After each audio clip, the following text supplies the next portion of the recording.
ఇవాళ గెస్ట్లు ఎవరంటే అప్పారావు గారు, రాకేష్ గారు. అప్పు అని పిలువారు. ఓకే, అంటే పెద్దవాడిని ఓ సారీ అండి.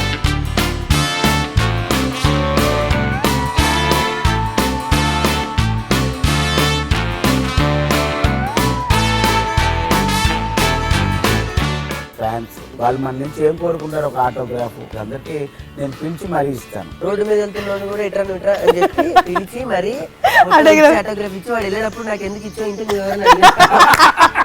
జబర్దస్త్ ముందు మీరు ఎక్కడ మూవీస్ లో చేయలేదు కదా? నలుగురు ప్రధాన పాత్రలో రాకింగ్ రాకేష్ ఒక పాత్ర, అందులో పాత్ర పడుతుంది. 84 లో నా ఫస్ట్ నాటిక మంచం మీద మనిషి. అప్పుడు మేము మంచంలో ఉన్నాం. సంతాప సభలో కూడా షో చేయాలి అంటే ఇప్పుడు వెళ్ళి చేయలేము. ఇప్పుడు నాకు తెలుసు అది సంతాప సభ.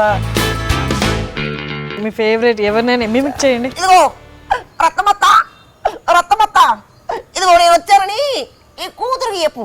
అయ్య బాబోయ్ అది ఉందనుకో ఎక్కడి నుంచి టింగో టింగో టింగో కొడుతుంది ఏమనుకున్నావు. సూపర్ మాట.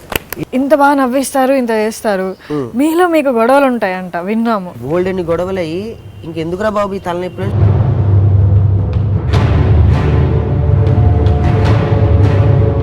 అప్పారావు గారు మీరు ఒక స్కిట్ లో శకలక శంకర్ మిమ్మల్ని కొట్టినట్టు. శంకరు మాట్లాడుతూ మాట్లాడుతూ టప్మని కొడతాడు. ఎప్పుడు కొడతాడో ఎక్కడ కొడతాడో ఎవరికి తెలియదు. ఆ 2 సార్లు చూసి 3వసారి బాబు జబర్దస్త్ ఫ్లోర్ లో చెప్పాడు నాగబాబు గారికి, సార్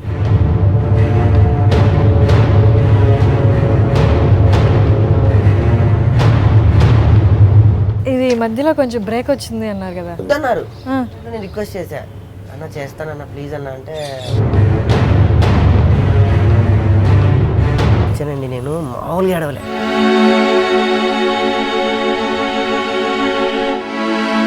లో చాలా పూర్లో మరీ పూర్ అంటే మరీ ఇంకా. మీరు ఒక్కరేనా? తమ్ముడు ఉన్నాడు అంటే ఉన్నాడు అంతే. టోటల్ బాడీలో ఉన్న నరాలన్నీ పడిపోయి దేనికి స్పందించని వ్యక్తి అండి.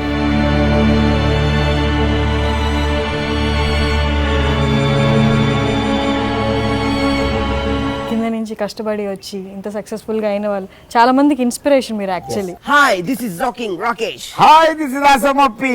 yes wonderful combination. Rocking Rakesh తో ఆసమ్ అప్పి విత్ హర్షిని తో rare combination. Best interview only exclusive మీ ఐ డ్రీమ్ మీడియాలో.